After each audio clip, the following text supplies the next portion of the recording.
So today we're here at Module 2 and we're going to talk about promoting the socioeconomic integration and cooperation between diasporas and institutions. So today our objective is to give you a better understanding of the discourse, but also the practices which we have in engaging diaspora in the process of development.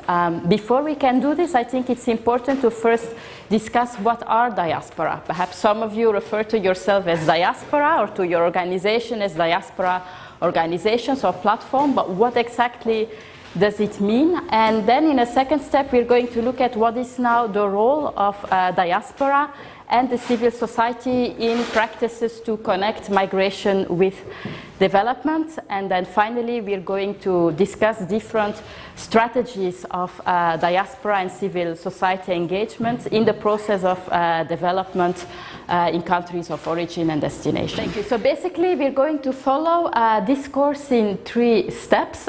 First of all, we'll discuss what is diaspora, what do we mean with this, so we're all on the same page, because sometimes we see that different people perhaps have a different interpretation of what it means. Secondly, we're going to discuss about the role of diasporas in development, and then precisely to look at what are the different strategies to engage diasporas in development, where we can talk of different forms, like for example, I heard something about investment. There are also questions of sharing expertise, skills, and so forth. So we're going to look at different examples and also to see what's the experience and the expertise in the room. Okay, so as we start, we are going to talk a bit more about diaspora and what are diaspora.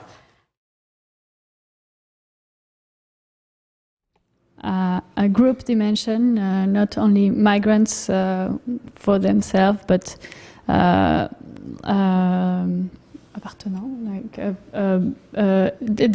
being part of something that is more than themselves. They belong to something, to this diaspora, and this connection to their country of origin.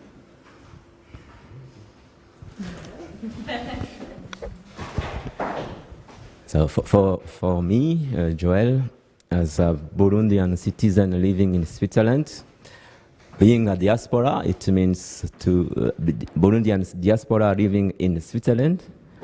It means that we are attached to this land that has welcomed us.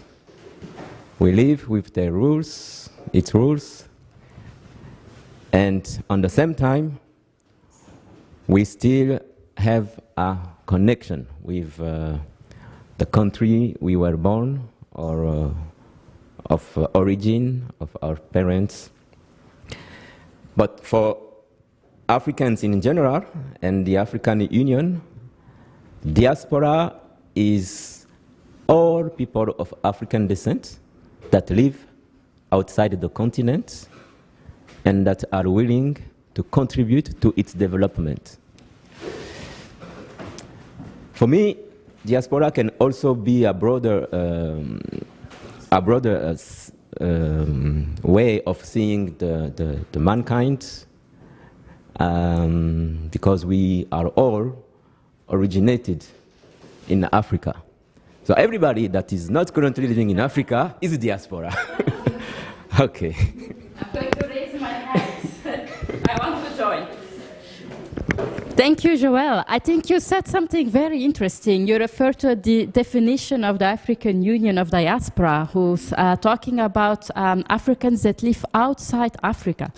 Now, I'm wondering if you're African from, let's say, Mali, and you live in another African country and regional context. Now, this morning we talked about diaspora. And what are diaspora? And we agree that it can be defined as a group of people who feel they have a common origin, but also by their acts, by the fact that they're willing to contribute to development. So what now precisely is the role of diasporas in development? This is what we're going to discuss about now. So Bawele will assist me with this. Yes. Okay. Some of you were in the first training session on migration and development, where perhaps you've discussed about this quite complex link between migration and development. Do you think the link between migration and development is positive? Does migration lead to more development or less development? Does development lead to less migration? What do you think? How does development relate to migration, or how does migration relate to development? And I think this work is as important, or maybe even more important than, you know, building a, I don't know, building a building, etc. So I think we have to look at development broadly and also see the important role diasporas can have. Maybe if you've always lived in a community where it's normal that when you're 12 as a girl you're married, okay, then no one will ask questions. But if you've been abroad and you know that it's different, you know, and that in other countries people get to choose whom they married, when they marry, how many kids they get. I mean, if you can bring this back to your community, that is, I think, as valuable. Now, one question where I didn't get an answer yet, and I'm coming back to this development and migration. Do you think now that more development will bring less migration? Let's say if we bring more development in certain countries where there are, you know, a lot of migrants going abroad. You say no. You say, why not? You're so convinced. Yeah, because the people moving from different reasons. One reason is violence. On the other one, because they want to move, because they have some beliefs. Even if they have a job in, I don't know, let's say in Luxor, in Egypt, they want to move to Europe. Even if they have a job there, house and so on, they want to just move because they heard something. Yes, there is something. It's better than here. Even if the village is green. I have enough in this maybe mental this paradigm. I don't believe in this development stuff. Yeah, I see two hands here. Yes. Developed country, but we have 100,000 British citizens living in Saudi Arabia.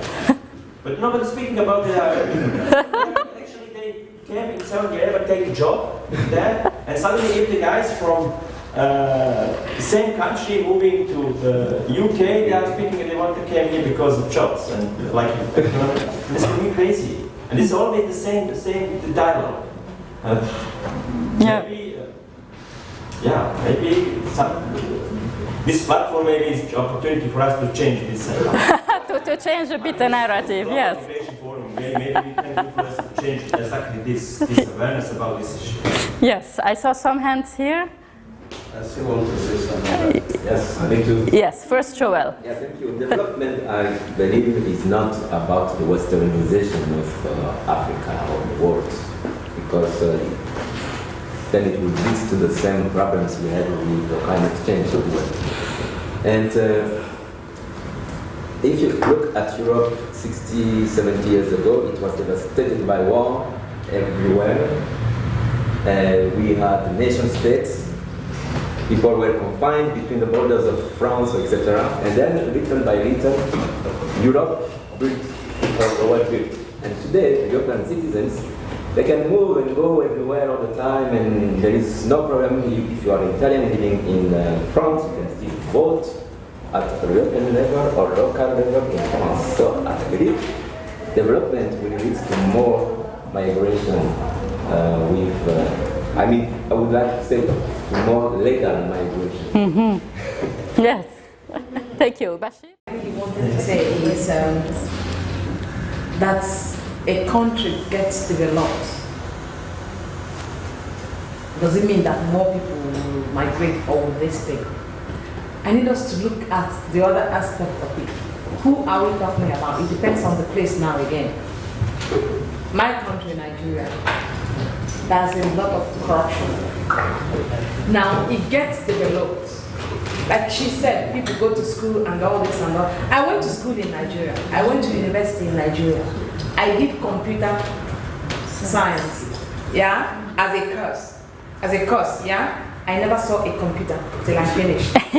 I'm not joking. That's going to school. I learned the basic things. I learned them. I had them in my head, but there was no computer to practice it with. Maybe those years ago, it's changed. Going to school, you finish, you come out, you have your certificates and all that. I got a lot of it. But you don't get the job then. Yeah? And then you see a way to where you can get something done out of your life. You will move. That's one. So what I'm trying to say is they're not talking about just Africa. They're talking about Africa here because we have a problem there. Actually, people go to school here. You are really sure when you finish, you have something doing. There's a job, a kind of job, no matter what. And they try to control every aspect of society. There are people who are doing the menial jobs. There are those in banks and all those executive jobs. Okay, where I come from, they don't have that. Okay? They don't have that room for people to grow differently and then create jobs differently. And this makes people move. So that's why I'm siding with Joseph about empowerment. Yeah. Because when you do that, less people will leave. Less people will leave. My country is rich. It's not a boast, but it's the truth. But that money does not circulate. Yeah. It's with a particular set of people managing it for donkey years. The same set of politicians, they grow, they bring in their families and their children, and it continues like that. The money is not going around. Yeah? And so people, when they find a way to live, they live. Yeah. No, and there's also... So it's the empowerment that is the issue. When you bring that development, is it getting around? It's the Are empowerment. people getting that benefit? It's also, as you said, the role of the government to make sure So if there is no that's why I democracy, said, when we talk etc. about this thing, let's talk about where is this thing we're talking about. Because you might bring in that development and a particular set of people will hold it there and not make it go out. Okay, people, now I really need to show a video or you will not see it anymore today. Okay, one minute. Yes. Diaspora and development. Yes. Because I think people are a bit not really strong. Yes. Yes. I say diaspora, first of all, people move. Why? Not because there are no job in their country, not because they're just, but they move for greener pasture. They feel they can get better money. Yeah, they move. We're talking about British moving. Yeah, they have not. Yeah, you have German coming here. When it's better again, they go back. Listen, anywhere you know you can get a better thing, you move. That is human nature. The diaspora. What diaspora? That's why I say first of all we have to change our mentality in life. I know many diaspora here or Europe who forget what they are doing here. They went back to Nigeria to start farming. Before you look farming as a dirty job, oh maybe this time come and do no. So people are going back to do farming. And what? They are employing people. Musician, I know in the early 70s or something like that, in Europe here, any small musician in Nigeria or something like that, they want to come to Europe and start to play here. You know. But what do they do now? They stay back in Africa and we invite them to come and play a concert here. And they don't have, and we are making money. So there are some things like that, that through diaspora, the development that is growing. Yeah. Yeah. Indeed, diaspora engagement policies is important to see that diaspora are not just there, you know, to bring their resources. You should see them also as a partner and provide them, you know, all the facilities like the right to vote, visa facilitation. I think our discussion kind of focused on the fact that, okay, diasporas have an economic role, and we talk a lot about remittances, investments, etc., but we should also bear in mind that there's more than this economic role. There is the social role, the diasporas as actors of social change. I gave also the example of this group who's fighting, you know, against child marriage, etc. in India, but also the political role. And often diasporas want also to have this political involvement. They want to have the right to vote, etc. So it's a bit too broad on how to say the scope of, let's say, our discussions and also possible interventions of diaspora, and maybe not only focus on the economic role, but also consider some of these other roles. Now, this we will skip. So, in one word, it's important if we want to promote diaspora engagement that we also facilitate participation in political and civic life. plus that we facilitate socio-economic participation. After the lunch, we're going to discuss a bit more about the strategies for engaging diaspora, and I hope as we will come to this third step that we will keep in mind what we've seen this morning about what are diasporas, how can we define this, but also how do we define development and the contributions diasporas can bring to development. After the pizzas, we will then discuss a bit more what are now the strategies we can put in place to engage diasporas, and we'll hear also from some of you. I think, Bashir, you will give a short presentation about engagement of Somali diasporas, and then I'm sure there will be more examples in this group. So thank you very much, and apologies if not everyone could speak, but I'm sure that during the lunch we can all bring, you know, our thoughts, and we'll start again at 1 o'clock. Is that correct? Yes. Okay. Thank you very much. Many Somalians living in Somalia inside, we support also to get workshop and seminar for nurse and midwife. We also, some Somalian doctors living in UK and Canada want to come back in home. We help. Also, we give the money to support original country. You know, many Somalian intellectual and academic live in Somalia. Maybe somewhere in UK and Canada without job, without nothing. But when you give chance back in the home, it's very good young people to help our to live inside the land and also working. That's why we use a Kalmo. We're working in Central and South Somalia. We also now we have in office in Nairobi, in Mogadishu. Also we give more training in the school, like in TB and malaria. We give. On last 3 years, we have a lot of Somalian doctors back in Somalia. Also working in Switzerland. After Switzerland, maybe she have new office or the new ambulatorium, like make pre-NGO. But first, connect Switzerland to help how we working in local organization. For me, I'm very happy. I'm a Swissman, original in Somalia. That's why diaspora is very good to help original country. The contrary and so forth. So this who we already talked a bit about this morning is the first part of the mind map. The second part is where are we engaging ourselves here in Switzerland, in the countries of origin. Is it virtually perhaps? Sometimes you have these professors that cannot travel to the country of origin, but that nowadays engage over the intranet. So all kind of possibilities. There's also the question of the partnership.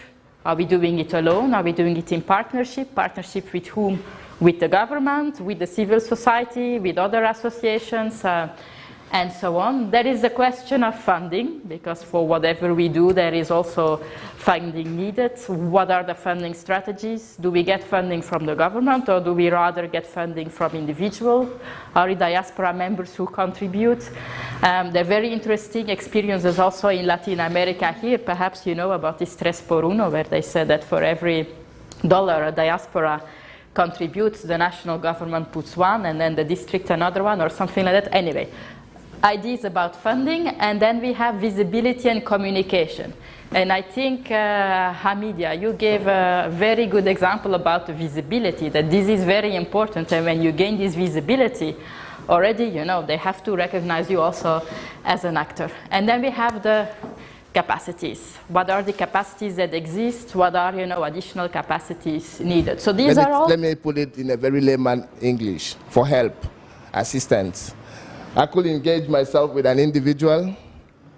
He could be international, he could be local, he could be a volunteer from anywhere to assist me or to give me the further direction. I could also engage myself with an institution. It could be a government institute, it could be a non-government, it could be an educational institution. It just depends on the one I made my final decision on. I can also engage myself with companies.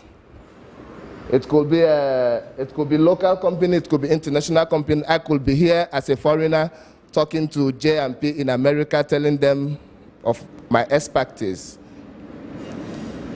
I can also engage myself with communities. It could be religious community, it could be non-religious community, it could also be spiritual community. It depends the one of my choice. And also I could also engage myself with associations as a board member, as a just normal member, as whoever I think my capability can lead me through. So, and we have some few reasons why I think I should engage myself with anybody. For awareness creation, for trust building, for mobilization, and for networking, these are some of the reasons why I think I could engage myself with anybody. Thank you so much. Thank you. Any questions? It's not really a mind map. We could have, you will see that there are many links that we could have done, but let's see the list. So Switzerland, our country of origin, both, that is at a transnational level, virtually in the social platforms or web, in institutions or organizations, church, religious organizations, interfaith.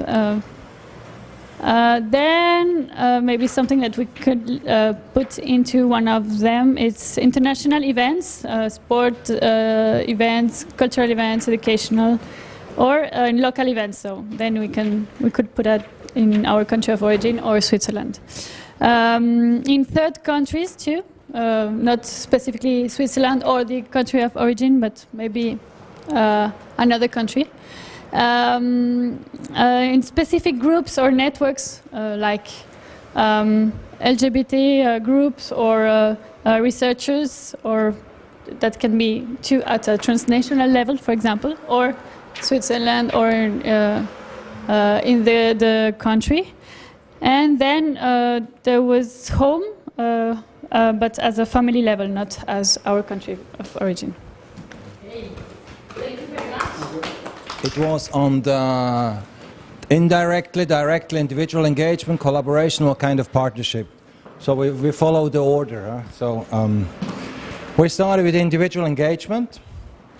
Out of individual engagement was quickly the skills issue, so professional skills, which might lead into economical engagement, or the training diaspora and diaspora themselves in general, or also your partner in the home country, so get involved on a training level. Then we had the cultural engagement on the individual level, so create a relationship between the two groups, between the home and the host. Music, dance, food, whatever was on this issue. And then we ended with a communal level, so the communal political engagement, and we've picked up the issue of Hamza, mentioning indirectly through symbols, right? Addressing a museum as a symbol, so you engage indirectly. On the individual level, we have said that that's okay, but impact requires collaboration. So the collaboration issue is important on all individual engagement, otherwise you have little impact. So in home and host at the same time. Then we went into the red examples. So we had here on the cultural engagement, Capoeira group, Monte Azul, which is an artist group moving forth and back from Brazil. We have a water project and the purification of oil of rivers project. We had here on the training University of Youth in Africa, which is a summer school of European students in Africa, right? They spent summer in Africa. African diaspora living in Europe, going back to the universities, yeah. So some of these samples, but then we also write issues. The difficulty in this project, especially a water project, was discussed the issue of manipulation by local politicians. So the local politicians want to make benefit out of the project, so manipulating the initiative and the ideas of the project. Also to take away, so in the purification, pick away idea, do it themselves, so sideline the diaspora organization that wants to engage. And the sustainability issue was also an issue, so how to make it in the long functioning, right? So that local community or local, the place is taken care of and just taking responsibility of it. So there's a couple of issues which also are frustrating, all good intentions, and if they're not addressed at first hand, they might fall back. You retrain your engagement because you feel frustrated. So it's good to have this highlighted prior to engagement to balance your capacity. Okay. So you know already who is there, where you're going, and how. Now the next issue is the funding. You can have fantastic ideas, but if you don't have the cash to make it work, it remains a dead idea. Yeah. So we started by saying, in terms of funding, the personal contribution is the first. Because when you are putting your hand in your pocket to sponsor whatever you are doing, you take it more serious. Because you will see it as your own personal affair, which you have to work very hard to make it work. If not, you lose your money first.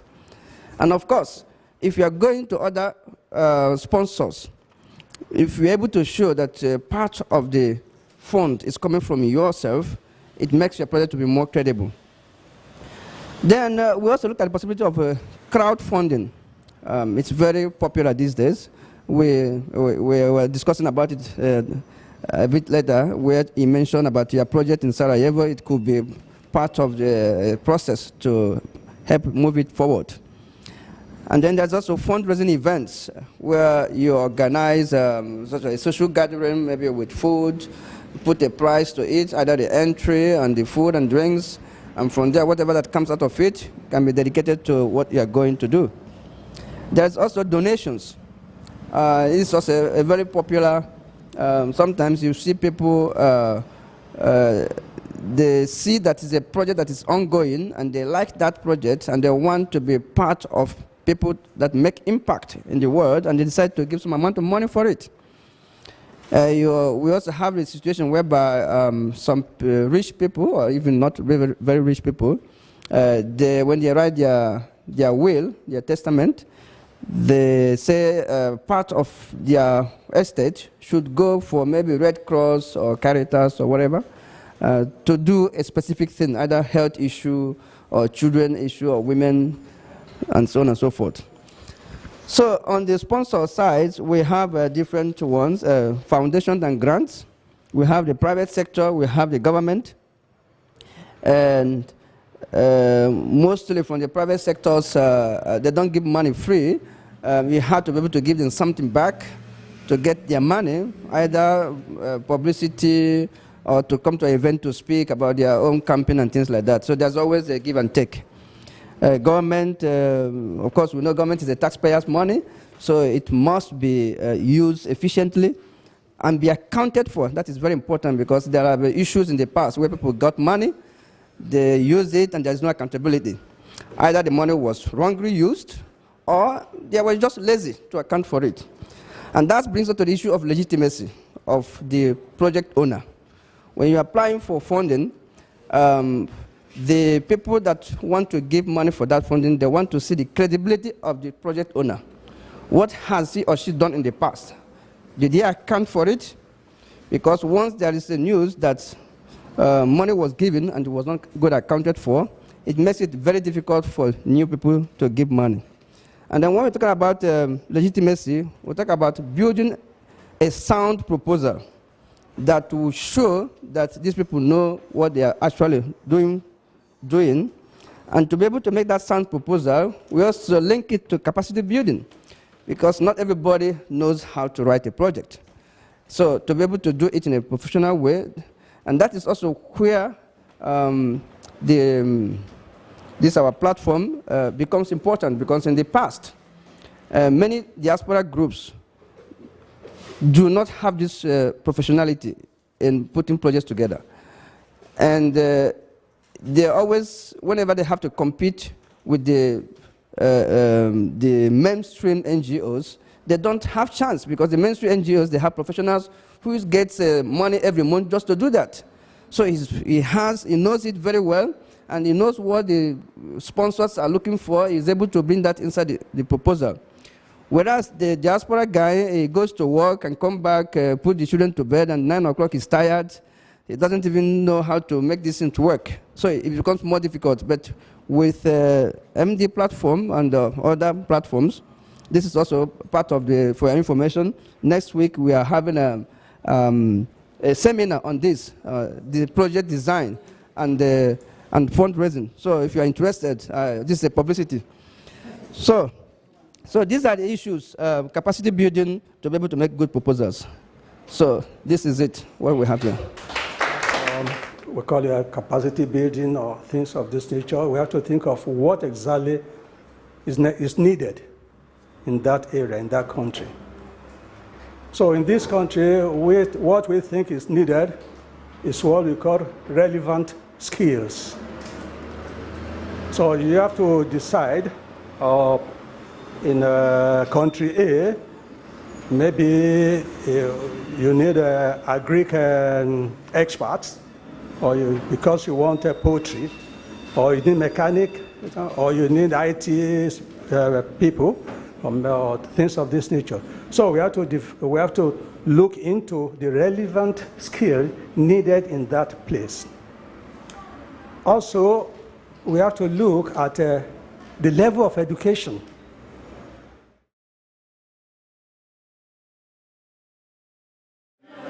Today was a really great experience for me. I didn't really know what to expect, and I learned so much from all of the participants and met some interesting people, made some great contacts. I feel very inspired to move forward in this field of migration and development. Yeah, it was a very, very, very productive training today, and I pray the next model, which is the third model, I'll be here again.